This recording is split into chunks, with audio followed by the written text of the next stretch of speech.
통합도 전 네이버 카페랑 유튜브 해서 게스트 올리고 있으니까 혹시 필요한 부분들은 3시간이기 때문에 좀 길잖아요. 그래서 놓친 부분이 있으면 나중에 좀 필요할 때 쓰시고요.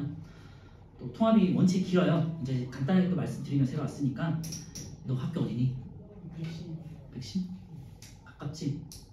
걸어 다니니? 집에 갔다 온 거야?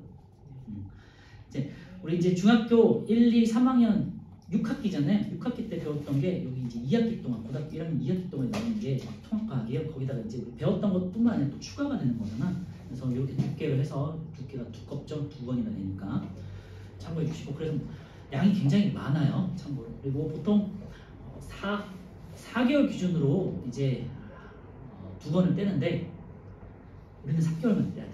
무슨 말이니? 양을 굉장히 많이 나가는 소리고요. 앞에 우리 형들이거든요. 형들 같은 경우는 말씀드렸지만 2챕터씩 정도 나갈 거예요. 그래서 지난주는 1단원에 있는 2챕터를 나갔고요.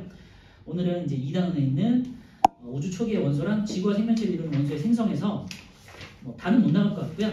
태양계 많이 나가면 태양계 형성까지, 못 나가면 태양계 형성 전까지 나갈 거예요. 참고해 주시고 이렇게 조금 2단원 같은 경우는 양이 조금 새로운 내용도 많고 많아요. 이런 것들은 좀 1.5챕터 정도 나가는 거고 3단원 같은 경우는요. 여러분들이 중학교 때 배웠던 그대로예요. 직권, 기권, 수권을 그냥 한꺼번에 요약해 놓은 것들이에요. 이런 것들은 다 중학교 내용들이기 때문에 한 번에 쭉 뺄 수도 있어요. 그러면 예를 들면은 시스템과 상호작용에서 첫 번째 단원이 지구 시스템의 구성 요소 해가지고 직권 이런 것도 나오거든요. 이런 것들은 이제 한꺼번에 뺄 수 있겠죠. 3챕터 3개짜리를 그치?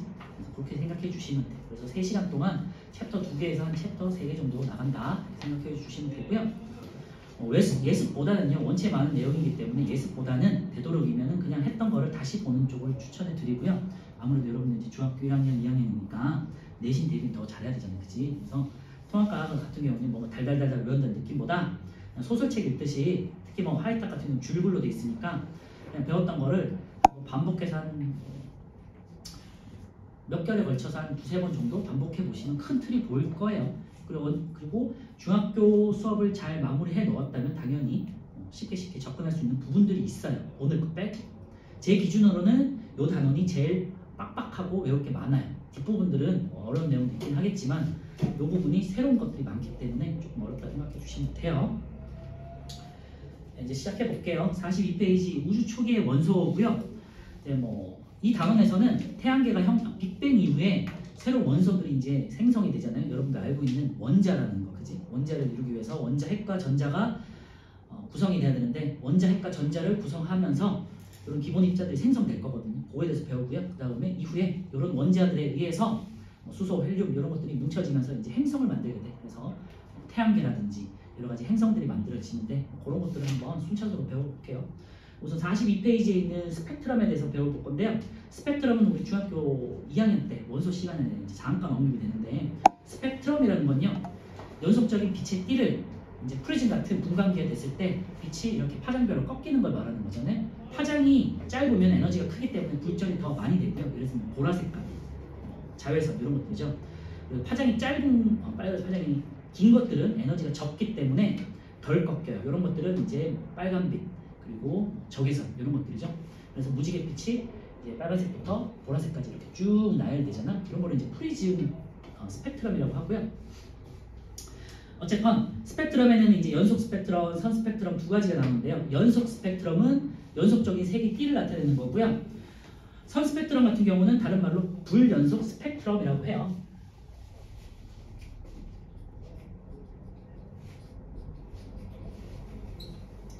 크게 연속 스펙트럼하고요. 불연속 스펙트럼 나눠지고 불연속은 또 다시 방출 스펙트럼하고요. 이제 흡수 스펙트럼 나눠져요. 그래서 불연속이라는 게 이제 선 스펙트럼, 불연속적으로 선이 나타나기 때문에 선 스펙트럼이라고 하고요. 연속은 우리가 이제 연속적인 띠를 나타내는 거는 태양하고 백열등 같은 거 있지. 이런 거를 이제 예로 많이 삼잖아요. 이 정도만 아시면 되는 거고 우리가 아는 거는 이제 방출하고 흡수인데 방출은요 밝은 빛을 내는 거기 때문에 검은 바탕에 밝게 빛이 나갈 때 빛이 나는 거를 방출 스펙트럼이라고 하고요. 흡수 스펙트럼은 어떤 원소가 빛을 흡수하는 거기 때문에 연속적인 스펙트럼에 연속적인 띠에 검은 줄무늬가 나타나는 거를 우리가 흡수 스펙트럼이라고 해요. 그래서 그림을 보시면요. 그림은 위에 오른쪽에 보시면요. 각 원소마다 수소, 헬륨, 나트륨, 그 다음에 수소의 흡수, 수소의 방출 이렇게 나와 있죠. 수소의 흡수 스펙트럼 보시면요. 검은 연속적인 세 개의 띠에다가 검은 줄무늬가 나와 있지. 이런 게 이제 흡수 스펙트럼이라고 하는 거고요. 그 다음에 검은 바탕에 각각 자기만의 색깔이 나타나는 게 있지. 이게 이제 방출 스펙트럼이에요. 그거에 대해서 한번 볼게요. 자, 연속 스펙트럼은요, 다양한 파장의 빛이 연속적으로 나타난다. 밑줄 그을 건 아니고요. 고온의 별에서 방출되는 빛의 스펙트럼 이 정도만 체크해 주시고, 선 스펙트럼이 우리는 더 중요해요. 원소에 대해서 분석하는 거기 때문에. 선 스펙트럼은 불연속 스펙트럼이고요. 첫 번째 흡수 스펙트럼 내인데요. 연속 스펙트럼 위에 검은색 흡수선 이 정도만 밑줄에 놓으시면 될 것 같고요. 이 나타나는 원리는요, 저온의 기체에 포함된 원소가 특정 파장의 빛을 흡수하면서 라고 이제 거기다 밑줄에 놓을까요? 위에 그림을 보시면요, 흡수 스펙트럼 같은 경우는요, 저온의 기체가 특정 별을 가로막고 있는 거야. 그러니까 저온의 기체를 이루고 있는 여러 가지 원소들이 있을 거 아니에요? 그러면은 뒤쪽에서 빛이 오다가 어떤 원소가 그 파장의 빛을 흡수하는 거야. 그러면은 이제 연속적인 띠에 검은 줄무늬가 나타나는 거죠. 알겠죠? 말 그대로 저온의 기체가 흡수하는 거예요. 빛을 흡수했을 때 생기는 게 흡수 스펙트럼이고요. 그럼 방출 스펙트럼은요, 방출은 스스로 빛을 내는 걸 말하는 거예요. 가열돼가지고. 그래서 검은 바탕에 밝은 선 거기다 밑줄에 놓고요.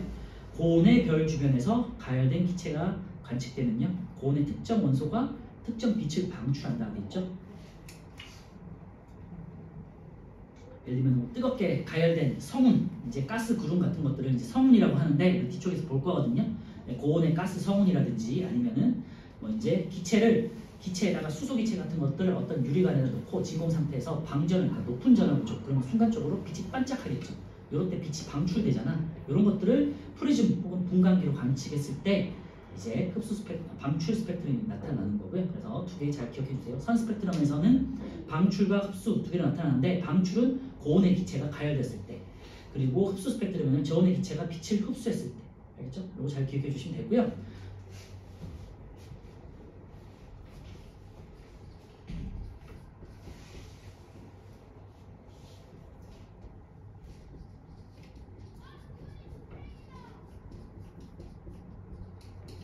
가열돼서 스스로 이제 빛을 낼 때고요. 흡수는 저온의 기체가 뒤에서 오는 별빛을 흡수할 때 생기는 거고요. 스펙트럼의 원리는 쓰진 않을게요. 제가 말로 할게요. 스펙트럼은 어떤 원리로 생기냐면요, 원자나 분자 같은 작은 입자들은요, 원체의 입자가 작잖아. 근데 얘네가 에너지를 받으면은, 그러니까 가만히 안정적인 상태가 돼 있다가 에너지를 받으면은 불안정해지잖아요. 에너지를 받았기 때문에 이거 들뜬다고 해요. 그래서 들떠서 불안정한 상태가 되거든요. 근데 질량 자체가, 그리고 부피 자체가 굉장히 작은 애들이잖아. 그러니까 에너지를 담고 있을 수가 없지, 다른 물체들처럼. 그러니까 에너지가 받아서 흡수돼서 이제 들떴다가 얘가 바로 에너지를 방출시키면서 얘가 다시 안정적인 상태로 떨어지거든요. 안정 상태, 이건 바닥 상태라고 해요. 용어만 해보면요, 안정한 상태를 바닥 상태라고 하고요, 불안정한 상태를, 우리 흥분하면 사람도 들뜨잖아요. 들뜬 상태라고 해요.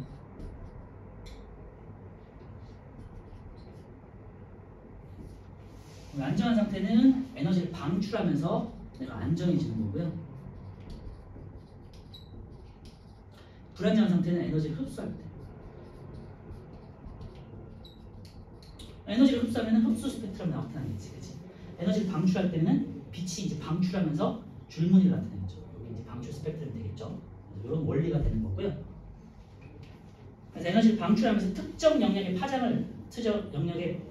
파장의 빛을 방출하기 때문에 이제 각각의 파장에 따라서 이제 선이 그려지거나 흡수되거나, 이게 원리가 되겠어요.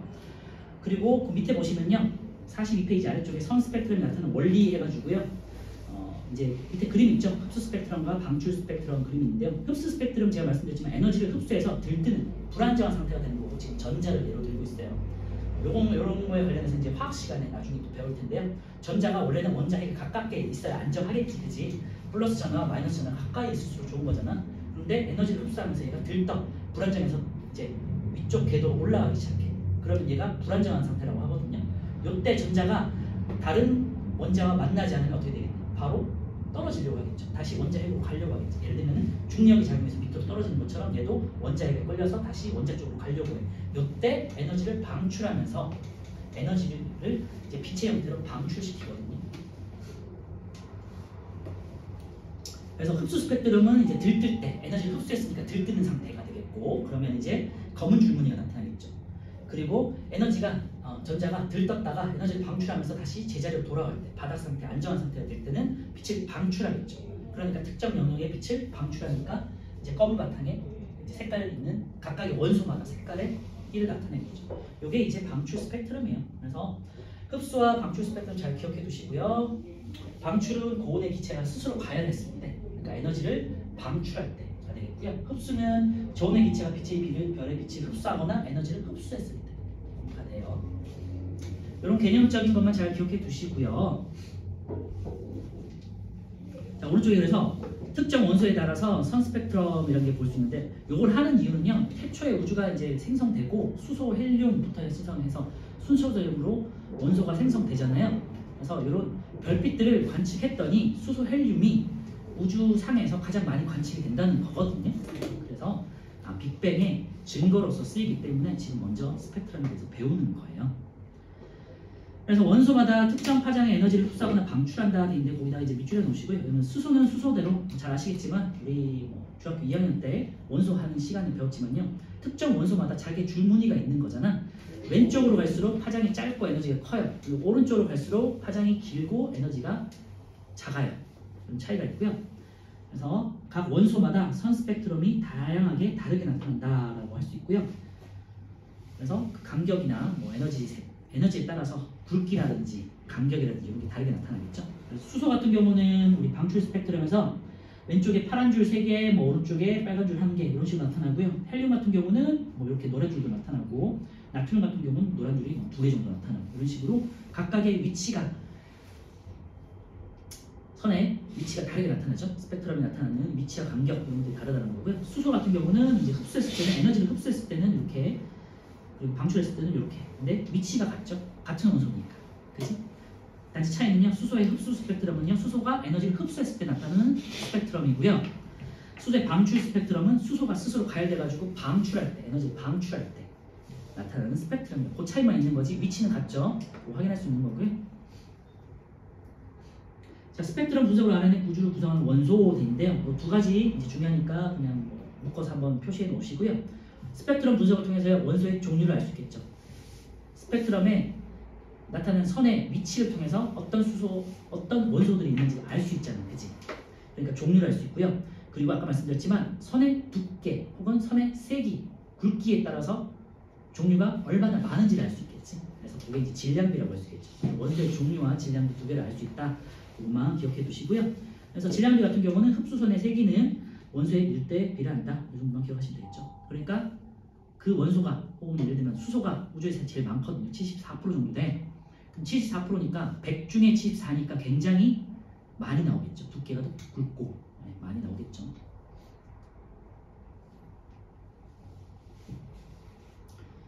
그래서 스펙트럼 분석을 했더니요, 우주에 분포하는 수소, 헬륨의 질량비를 알아봤더니 이제 두 번째 줄에요, 수소는 약 74%, 헬륨이 약 24%예요. 합치면 98%예요. 그러니까 우주를 구성하고 있는 원소는 대부분이 수소와 헬륨이고, 수소는 74%, 헬륨은 24%.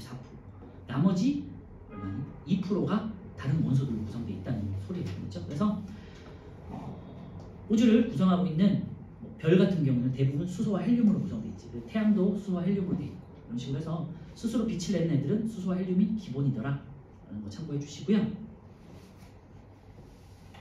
빅뱅 이후에 이제 뒤에 가서 이제 빅뱅에 대해서 알아볼 텐데요. 빅뱅 이후에 생성된 수소와 헬륨이 우주의 별과 은하를 이루는 가장 중요한 원소가 됐다라는 거를 뭐를 통해서, 스펙트럼 분석을 통해서 알아봤다는 거고요. 지금 여기다가 밑줄에 해놓으시면요, 수소와 헬륨의 질량비가 약 3대1이라고 되어 있는데 거기다가 밑줄에 넣으세요. 뒤에 가시면 이제 계산하는 게 나올 거거든요. 수소, 헬륨의 질량비 3대1 미리 한번 기억해 두시면 좋을 것 같고요.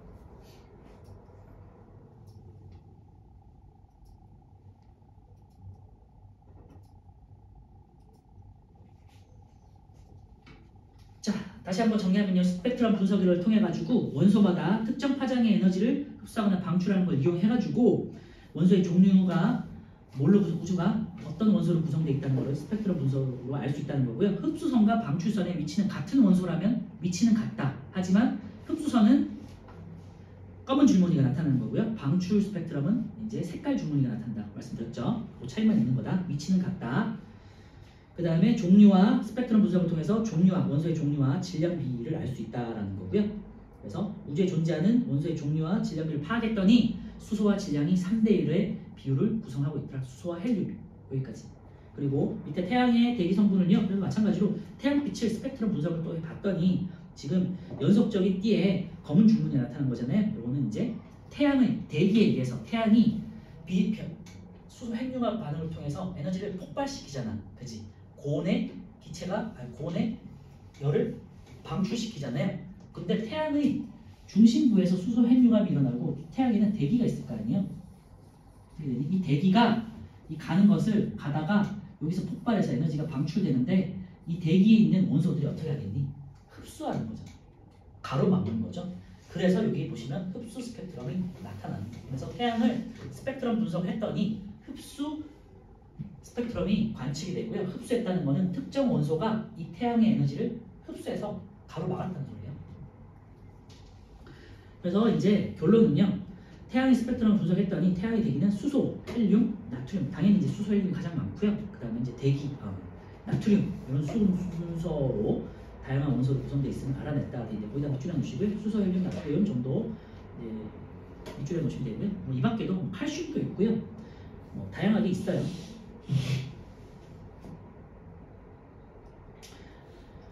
왜 나트륨, 칼슘 같은 게 갑자기 왜 나오느냐 할 텐데요. 이거는 뒤에 가시면 이제 태양에 의해서 여러 가지 원소들이 만들어질 텐데 태양과 같은 별에서 수소, 헬륨, 탄소, 산소 이런 식으로 만들어질 건데 어떻게 해서 만들어지는 뒤에서 이제 확인할 거고요. 그래서 스펙트럼 분석을 통해서 태초에 우주에 어떤 원소들이 존재했는지를 알 수 있다 정도까지만 이제 확인하시면 되고요. 넘겨서 44페이지 이제 빅뱅 우주론을 보실 건데요. 요 전에 51페이지 볼게요. 빅뱅 우주론의 정립 과정 되는데요. 요전 개정판에는 빅뱅 우주론을 좀 배웠어요. 간단하게도 배웠는데 여러분 때는 개정된 판에서는 빅뱅 우주론을 아예 빼버렸어. 왜냐면 빅뱅 우주론은 다 정해진 거니까. 그치? 이제 그래서 빅뱅 우주론이 정립하게 된 역사에 대해서는 배우진 않고요. 예전에는 역사를 좀 간단하게라도 배웠거든요. 빅뱅 우주론이 어떻게 나왔는지. 지금은 그냥 참고로만 하시면 돼요. 그냥 정해진 거기 때문에. 물론 이제 빅뱅 우주론도 정확하게 맞는 건 아니지만 대세이기 때문에 일단은 설로서는 대세이기 때문에 그냥 빅뱅 우주론이 있다 정도로 하고 이제 확인하는 거죠. 확인만 하고 넘어갈게요. 처음에 빅뱅 우주론이 어떻게 정립됐는지를 역사적으로 보시는 거고요. 가장 먼저 여러분들 아인슈타인은 잘 알잖아요, 그지? 아인슈타인하고 프리드만이라는 학자가 이제 둘이 이제 대립을 했는데 물론 이제 아인슈타인뿐만 아니라 더 유명한 사람들도 같이 유명한 대부분의 과학자들은 정적 우주론이라는 것을 주장했어요. 정적 우주론이라는 건 우주가 팽창하는 게 아니라 그냥 정지해 있다는 거예요. 말 그대로 정지해 있다는 거고요. 그래서 두 번째 보시면요. 우주가 수축이나 팽창을 하지 않고 정적인 상태를 유지한다라는 생각이었고 이게 초기에 우주가 아니게 되겠죠. 옛날에는 심지어는 지구가 태양계 중심이라는 생각을 하던 시기였잖아. 그때부터 조금씩 바뀌어 나가는 건데 이때는 이제 초창기이기 때문에 우주는 팽창하지 않는다고 생각을 했어요. 대부분의 사람들은 그렇게 생각을 했고 그래서 이때 이제 대세는 정적 우주론이었고요. 대표적인 과학자가 이제 아인슈타인이니까 아인슈타인이 나와 있는 거고 그리고 대립을 했다고 되어 있는데요. 이제 그 이후에 동적 우주론이 나오는데 우주가 이제 움직이고 있다, 팽창하고 있다라는 걸 주장한 사람이고요. 프리드만이 대표적이고 팽창 우주론 혹은 동적 우주론 이렇게 표현할 수 있어요. 예전에는 이제 동적 우주론이라고 했고 우주가 움직이고 있다라고 했었는데 그냥 이제 용어가 그냥 팽창 우주론 바뀌었고 두 번째 줄에 보시면요. 우주는 팽창하고 있다. 수축하지 않고 팽창하고 있다라는 거 그거는 밑줄만 해놓으시고요. 아인슈타인의 정적 우주론, 우주가 정지해 있다. 그 다음에 프리드만의 팽창 우주론, 우주가 팽창한다. 그래서 점점점 팽창 우주론이 이제 대세가 된 거가 됐고요.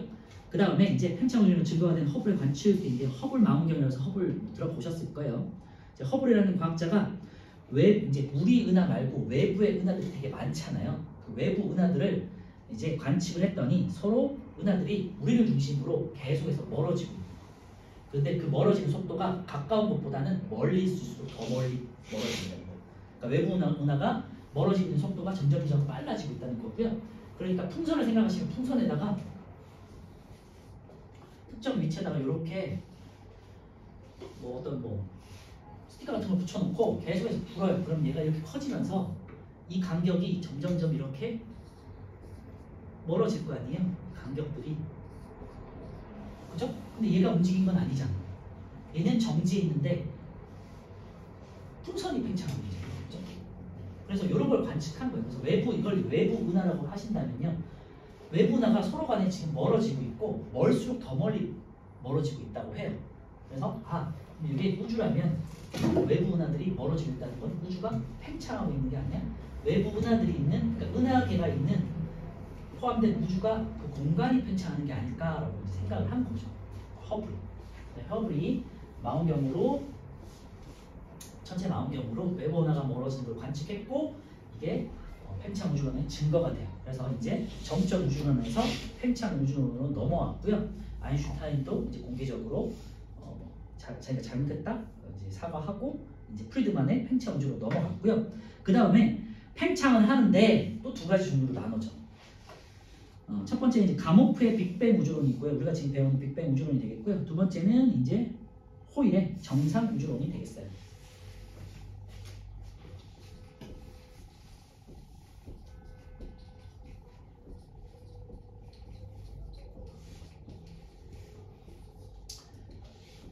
당연하게도 애당초에는 둘 다 이제 팽창한다는 거예요.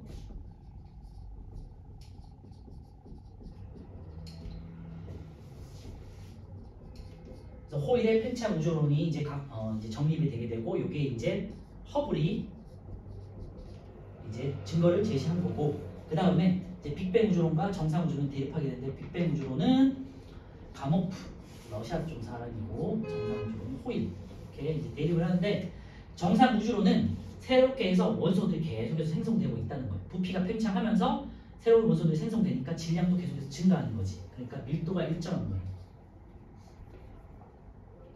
부피는 부피대로 커지고 있고요. 그런데 새로운 원소들이 계속해서 우주라는 공간에 새로운 원소들이 계속해서 생기고 있는 거예요. 그러니까 질량도 똑같이 증가하는 거예요.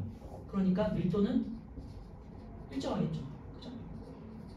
그런데 빅뱅 우주론은요, 부피는 팽창하고 있어. 그런데 원소라는 건요, 새로 생성된 게 아니라 빅뱅 이후에 생성되고 그 이후에 생성되지 않는 거예요. 그러니까 질량 변화는 없어. 질량은 변화가 없어. 그러니까 부피는 증가하는데 질량은 그대로잖아요. 그러니까 밀도는 어떻게 돼? 계속해서 감소하겠죠. 그리고 얘는 우주의 온도가 마찬가지로 일정하다고 생각했고요. 얘는 온도가 계속해서 내려가고 있다고 생각하는 거예요. 이렇게 이제 대립을 한 거고요. 그래서 그냥 좀 심화적으로 기억하고 싶으신 분들은 이제 가끔씩 문제의식에 나오기 때문에 3번 정도만 잘 기억해 주시면 될 것 같아요. 빅뱅 우주론과 정상 우주론 대립해서 왼쪽과 오른쪽에 그림을 주고 어떤 주장인지를 이제 설명하는 것들이 시험은 모르겠지만 지문에는 많이 나오거든요. 여러분들은 이제 새롭게 개정된 판이라서 어떻게 될지는 모르겠어요. 시험에는 이런 게 나올지. 빅뱅 우주론 같은 경우는 초기 몇 분 만에 현재 우주를 이루어가는 기본적인 원소들이 생성되었다 될 때 거기다 이제 밑줄여 놓으시고요. 보통 한 3분 만에 원자들이 생성되는 거거든요. 참고해 주시고, 우주가 팽창함에 따라 우주 밀도는 감소한다 돼 있는데요. 우주의 온도와 밀도가 계속해서 이제 내려가고 있다라는 거 이제 말씀드렸고요. 원소는 한 번 생성되고 더 이상 생성되지 않기 때문에 부피는 커져도 질량은 유지가 되는 거라서 밀도가 떨어지고 있고, 밀도가 같은 공간에서 공간이 계속 팽창하잖아. 그지? 팽창하니까 온도는 어떻게 되겠니? 감소하겠죠. 네. 그렇게 이제 생각하는 거고요. 정상 우주론은 다시 보시면요, 부피는 커지는데 첫 번째 줄에 은하 사이의 빈 공간에 새로운 물질, 그러니까 원소 말하는 거야. 원소들이 생성돼서 계속해서 질량이 증가하는 거예요. 팽창은 하지만 질량도 증가하니까 밀도는 일정할 거다. 그리고 계속해서 뭔가 새로운 물질이 생기니까 온도 변화도 거의 없거나 많이 떨어지지 않을 거라는 거지. 빅뱅 우주론에 비해서. 네. 그래서 우주 온도도 일정할 거다라고 이제 주장을 한 거예요. 그래서 3번 잘 기억해 주시고요. 여러분들 이제 뭐 심화적으로 공부하는 친구들이니까 선행으로 빅뱅 우주론과 정상 우주론 대립 잘 기억해 주시면 좋을 것 같고요. 4번의 빅뱅 우주론의 증거가 된 펜지어스와 윌슨의 관측대인데 우주의 온도가 낮아져서 약 3000 켈빈이 될 때까지 퍼져나간 빛이 현재 수 켈빈의 복사 에너지로 관측될 것이다. 있죠. 거기다 밑줄에 놓으시고요. 스펙트럼 분석을 통해 가지고 그 파장을 분석한 거예요, 사람들이.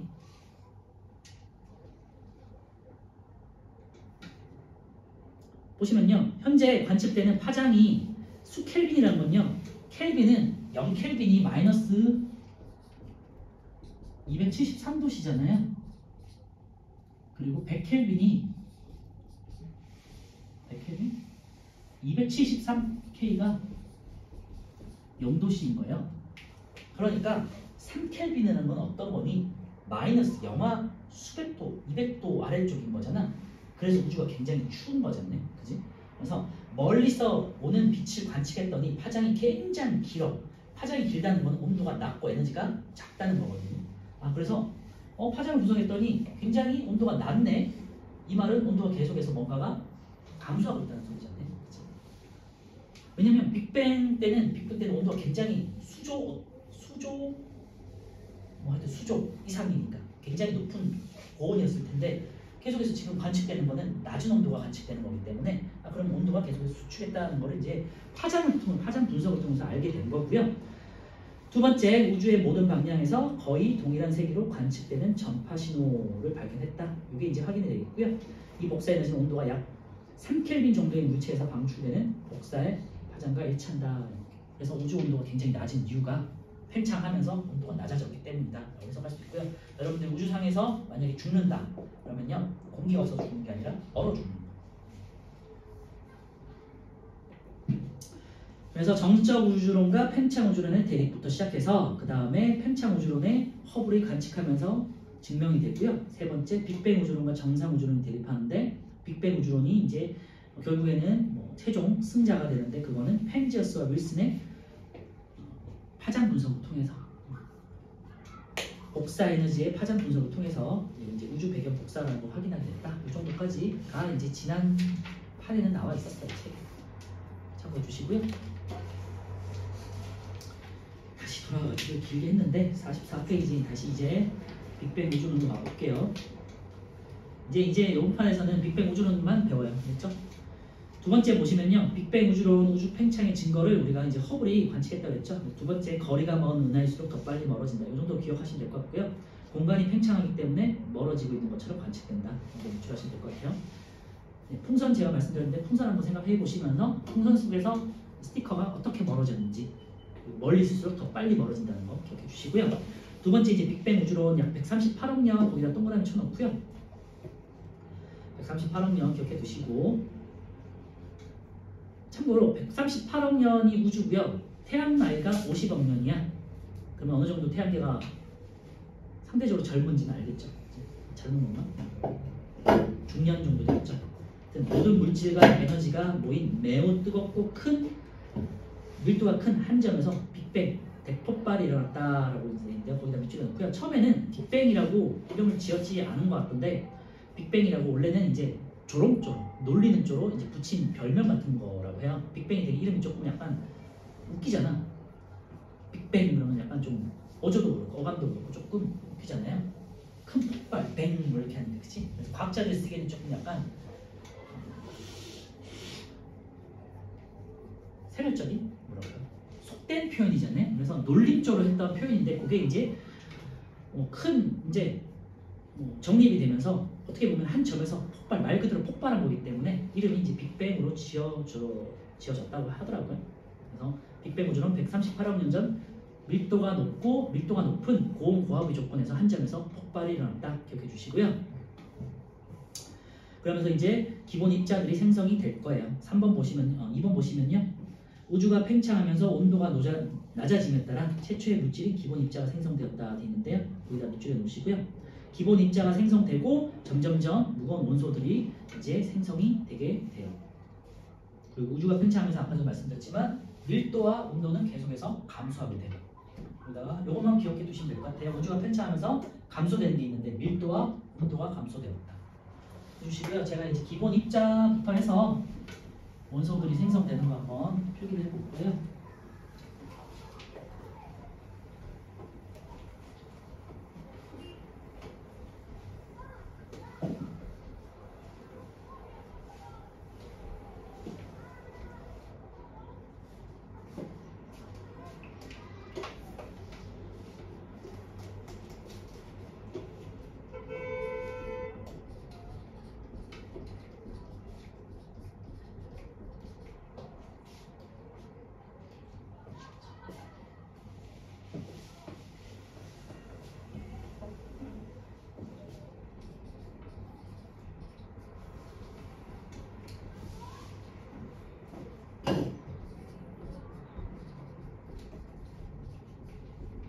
빅뱅 이후에 태초에 빅뱅 이후에 가장 먼저 생긴 걸 기본 입자라고 하고요. 쿼크하고 전자라고 해요.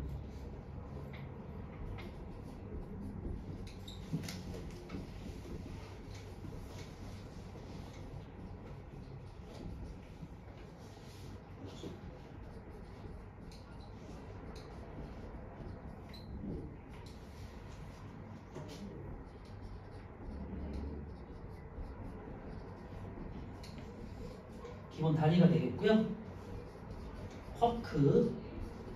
쿼크는 양성자와 중성자를 이룬 애가 되겠고요. 그 다음에 이제 우리가 알고 있는 전자.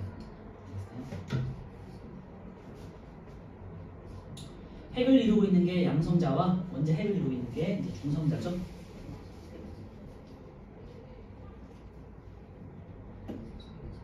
양성자와 중성자 모두 3개의 쿼크로 이루어지는데 쿼크의 성질이 달라서 조금 다른 애거든요. 이게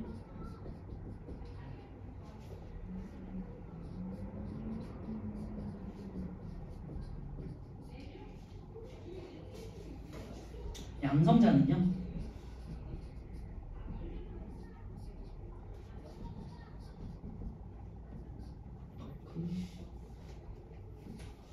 위쪽 방향 업 커크 2개랑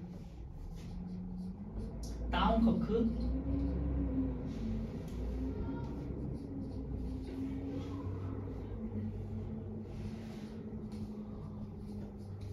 1개로 구성되어 있고요. 중성자는 반대로 있습니다. 업 커크 1개, 다운 커크 2개로 되어 있고요. 다운 커크가 업 커크보다 조금 무거워요. 상대적으로 조금 무거워요. 그래서 양성자와 중성자를 비교했을 때 얘가 조금 더 무거운 거예요. 둘 다 커크 3개로 되어 있긴 한데 이게 구성비가 다르기 때문에 업 커크 2개, 다운 커크 하나, 업 커크 하나, 다운 커크 2개인데 다시 말씀드리지만 다운이 업보다 조금 무거워. 조금. 그래서 중성자가 양성자보다는 조금 무거워요. 조금. 아주 살짝. 그런데 이제 소수점 점점점점이기 때문에 그냥 거의 같다고 하고 이제 배우게 되는. 얘는 이제 양전할 때, 뭐 이런 건 잘 알죠? 양전할 때고 있고요. 중성자는 뭐 처음 들어봤을 수도 있겠지만 얘가 전하가 없어요. 중성이에요. 이 정도만 기억하시고 중성이기 때문에 중성자라고 한다. 전하를 띄지 않기 때문에. 그리고 이제 잘 아시겠지만 원자 핵이 구성이 돼요. 이 순서예요. 기본 입자가 먼저 만들어지고요. 그 다음에 양성자, 중성자가 만들어지고 이제 양성자, 중성자가 만들어지고 전자가 생겼으니까 양성자와 중성자가 합쳐져서 원자 핵이 되죠. 그치?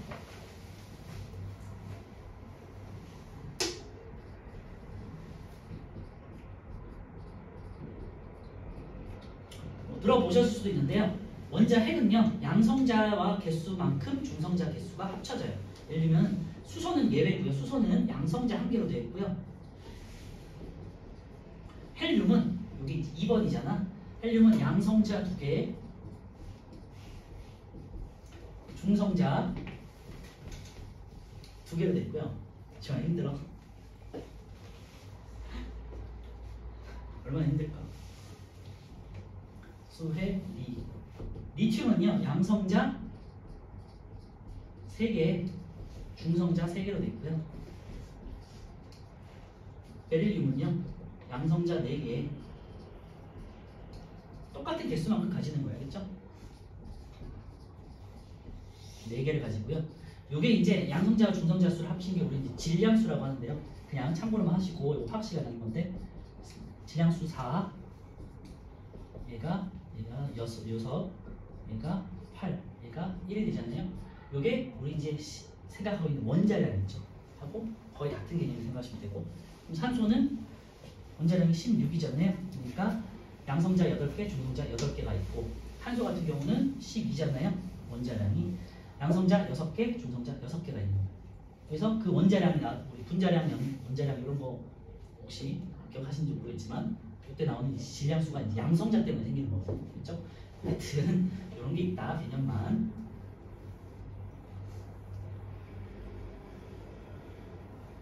그래서 양성자와 중성자가 합쳐져서 같은 개수만큼 합쳐져서 이제 원자 핵을 이뤄요. 그 다음에 이제 우리가 너무나 잘 알고 있죠? 잘 알고 있죠? 원자가 되겠고요. 원자는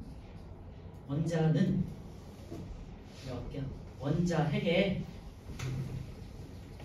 이제 전자가 결합이 된 거죠. 그치? 붙잡힌 거고요. 원자 핵의 양전하와 전자의 음전하가 합쳐지니까 중성을 이루고 있죠. 요게 이제 우리가 이제 요 정도는 이제 중학교 때 우리 배우는 내용이지. 전하량이 일치해서 중성을 이룹니다. 원자가.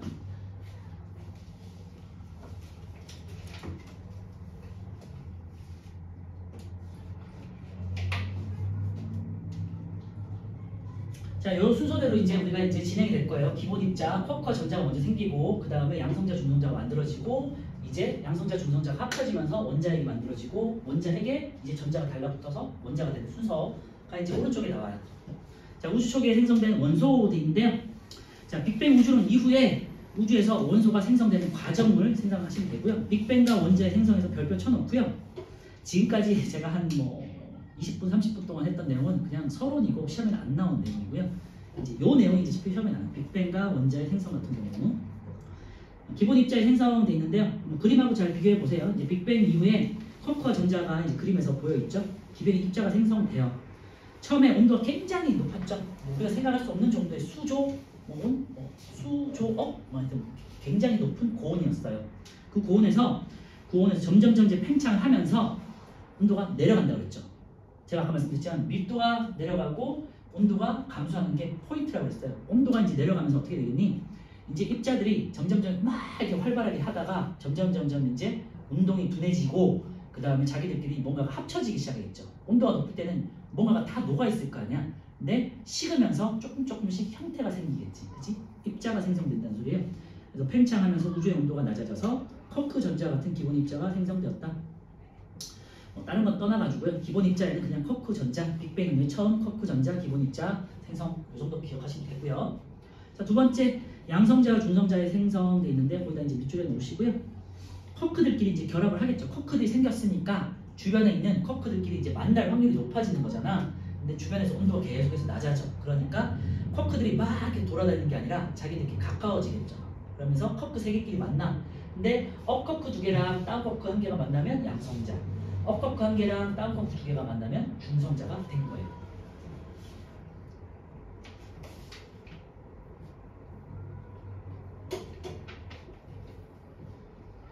쿼크에 대한 게 44페이지 왼쪽 아래 위주 보시면요, 용어 정리가 있는데 쿼크 보시면 쿼크의 종류가 좀 몇 가지가 있어요. 원래는. 그래서 우리 지금 안 배우는 건데 위 쿼크 해가지고 업 쿼크 있죠. 그 다음에 아래 쿼크, 다운 쿼크가 있고요.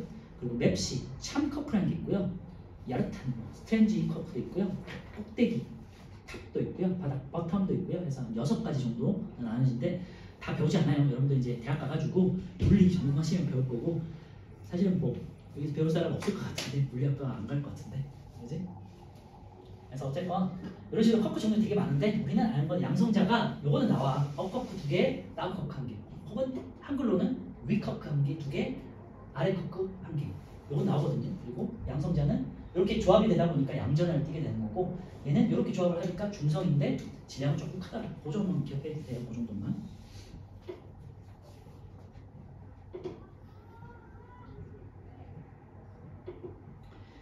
자, 그래서 초기에는 양성자의 수가 중성자의 수가 비슷했다 돼 있죠. 원래는 1대1로 거의 비슷했어요. 이제 양성자와 중성자를 기준으로 했을 때는요,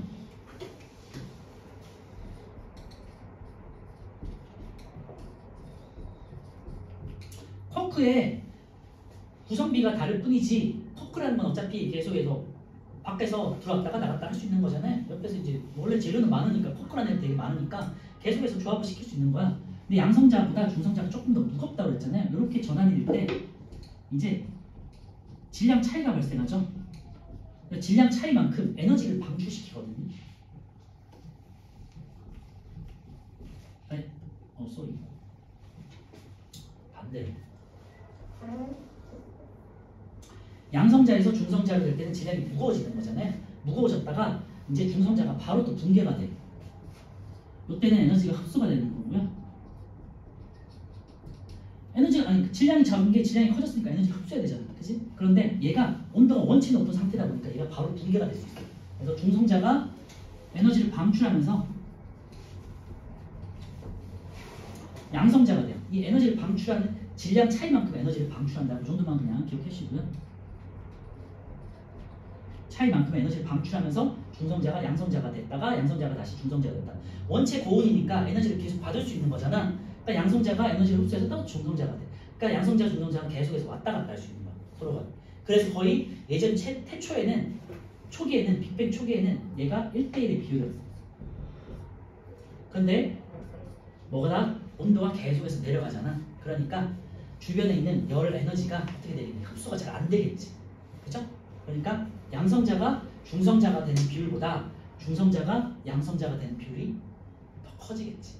그죠? 그래서 어느 정도 시간이 지나고 온도가 내려가면서 이 비율이 1대1에서 7대1이 돼요.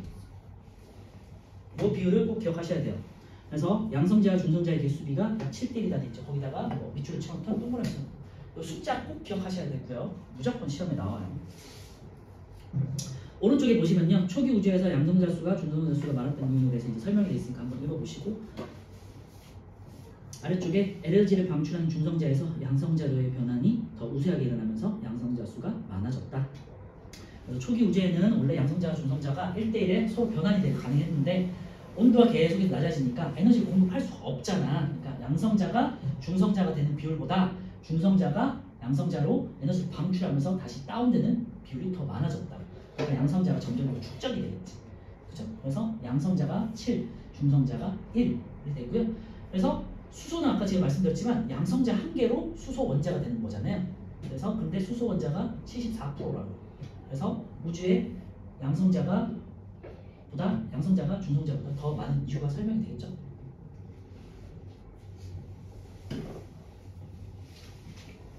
태초에 1대1이었다가 지금 7대1까지 양성자와 중성자가 비율이 달라졌다는 거 기억해 주시고요. 자, 이제 원자핵 생성 보시면요. 자, 두 번째 보시면요. 수소 원자 핵은 양성자 하나가 그냥 수소 원자 핵이 되니까 저절로 식으면서 양성자가 그냥 수소 원자 핵이 된 거야. 그 다음에 이제 계속해서 온도는 계속해서 낮아지고 있어요. 두 번째 이제 헬륨 원자핵이 생성될 건데 주변에 이제 헬륨 원자핵이 생성될 수 있는 조건이 형성됐어. 왜? 양성자와 중성자가 만들어졌잖아. 비율은 조금 다르지만, 그치? 7대1로 비율로 어쨌든 중성자가 생겼죠. 그러니까 온도는 내려가고 양성자와 중성자가 있으니까 양성자와 중성자를 결합시킬 수가 있겠지. 그런데 하나 의문이 들어. 양성자는요 플러스 전하고 양성자 예를 들면은 아까 헬륨을 기준으로 했을 때 양성자 두 개에다가 중성자 두 개가 붙어 있는 거잖아. 얘네가 반발력이 있지 않을까? 양전하잖아. 음전하가 아니라, 그치? 서로 간에 같은 전하잖아요. 요 반발력을 무시해 주는 게 과학자들이 설명하기는 중성자라고 해요. 중성자가 가지고 있는 중성자가 약간의 어떻게 보면은 차륵이라는 표현을 써야 될까? 이렇게 뭔가 뭉치해주는 역할 해주는 얘가 강한 핵력이 있어가지고 다른 전하를 이렇게 붙여주는 역할을 한대요. 중성자의 역할은 이렇게 양성자와 합쳐지는 역할이다. 이렇게 설명을 하거든요. 그래서 얘는 전하가 없고 대신 차락처럼 이렇게 뭉쳐지는 역할을 해준다. 그래서 중성자가 생기면서 이제 양성자와 중성자가 합쳐지게 되고 그러면서 원자 핵이 생성됐다는 거죠. 그런 이제 이론이에요. 뭐 그런까지 알 필요는 없고요. 헬륨 원자핵이 생성됐는데 요게 중요해요. 동그라미 빅뱅 3분.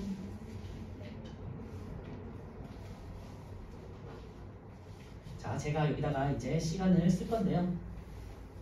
기본 입자는요.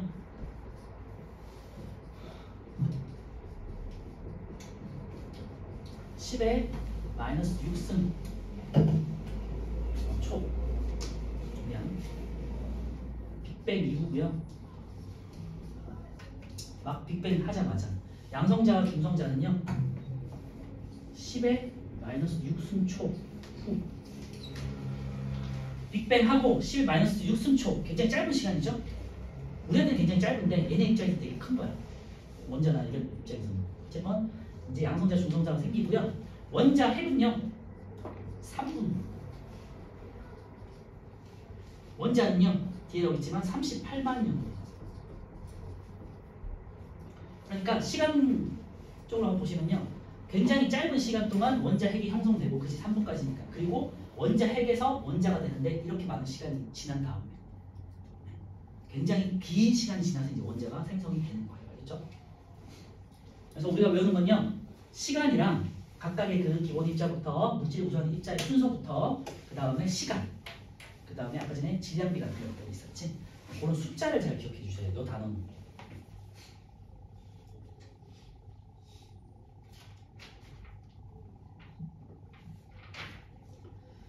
그래서 헬륨 원자핵은 3분이 지났을 때고요. 온도 같은 경우는 뭐 온도에 대해서는 외울 필요는 없어요. 그냥 어쨌건 10억 켈빈 이것도 굉장히 우리 입장에서는 높긴 한데 어쨌건 10억 켈빈으로 떨어져. 제가 말씀드렸다 수조, 뭐 수십억 조 뭐 이런 식으로 굉장히 높았었거든요. 어쨌건 근데 이제 억 단위로 내려온 거야. 10억 켈빈 이하로 낮아지고요. 우주 입장에서는 굉장히 온도가 낮아졌기 때문에 이때 양성자 2개, 중성자 2개 제가 말씀드렸죠. 헬륨 원자핵이 생성된 거야. 그리고 그 과정을 보시면요. 이것도 숫자가 나오는데 두 번째 줄에요. 수소 원자핵과 헬륨 원자핵의 개수비가 약 12대 1이다 돼 있고요. 그 다음에 질량비가 약 3대 1이 된다 돼 있죠. 그거에 대한 설명이 나와 있는데 한번 볼게요. 이게 무슨 말이냐? 여기까지만 하고 쉴게요. 태초에 양성자가 중성자가 몇 대 몇이었냐? 1대 1에서 점점점 식어가면서 전환되는 비율이 달라져서 7대 1로 바뀌었다고 했잖아요. 요걸 이제 2배 하면요 14대 2가 되죠. 14대 2. 그런데 아까 보시면요 양성자 2개, 중성자 2개가 합쳐져 헬륨이 완성된다고 했잖아. 여기서 2개를 빼. 그리고 중성자 2개에서 하나 2개를 가져와. 그러면은 여기는 12개, 여기는 2개가 빠지고 얘가 2개가 합쳐졌으니까 하나가 되겠죠. 그지? 그래서 이 비율이 수소 원자 대 원자 핵 대 헬륨 원자 핵이 비율이 이렇게 12대 1이 되겠죠. 오케이? 근데 수소 원자 핵은 양성자 몇 개? 1개. 이게 이제 개수비가 되겠고요. 수소 원자 핵 대 헬륨 원자 핵은 12대 1이야. 그래서 요거 기억하셔야 되고, 근데 질량비를 볼게요. 요게 헷갈려. 수소 원자핵은 양성자가 1개야. 헬륨 원자핵은 양성자 2개, 중성자 2개인데 양성자와 중성자가 거의 질량이 같다고. 그러면 얘가 헬륨은 수소의 몇 배? 질량만 따지면 4배잖아요. 그지? 얘를 4로 나눠주면 되겠죠. 그지? 그러면 3대 1이 되겠지. 맞죠? 얘는 1개, 얘는 4개니까. 그지? 그래서 요 숫자 동그라미 쳐놓고 기억하셔야 돼요.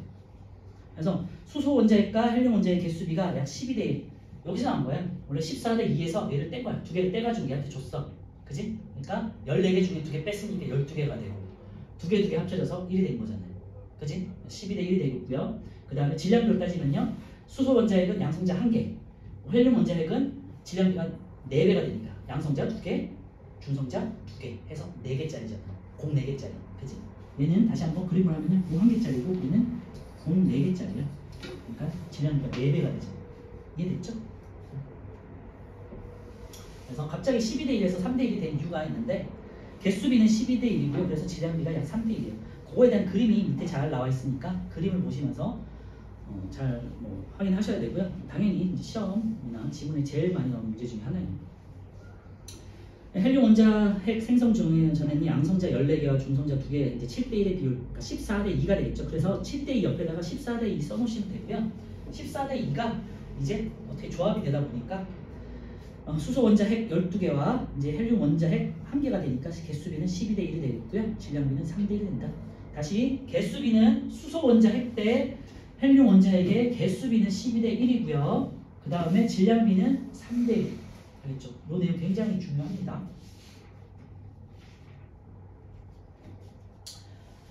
이게 언제요? 3분 후 10에 마이너스 6초. 자, 넘겨주시고요.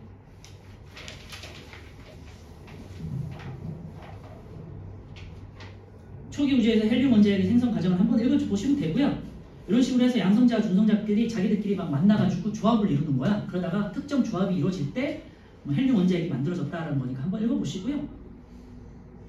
안 하고 넘어갈게요. 그냥 중수소 원자핵 생성되고 삼중수소 원자핵 생성되고 헬륨 원자핵 생성되는 이런 순서대로 이렇게 자기들끼리 막 공을 서로 바꾸면서 색깔 공을 바꾸면서 이제 조합이 됐다는 건데 어차피 시험에 안 나오니까 넘어가고요. 원자핵 생성만 마지막으로 볼게요.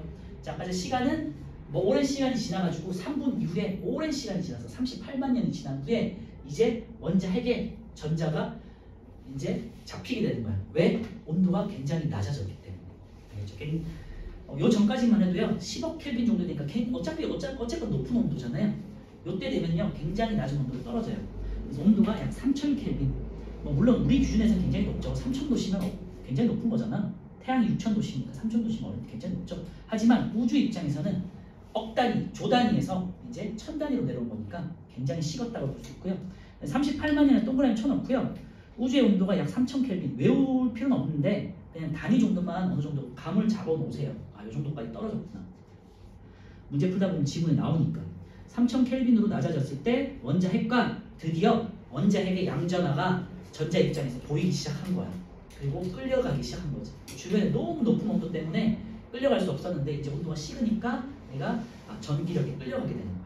알겠죠?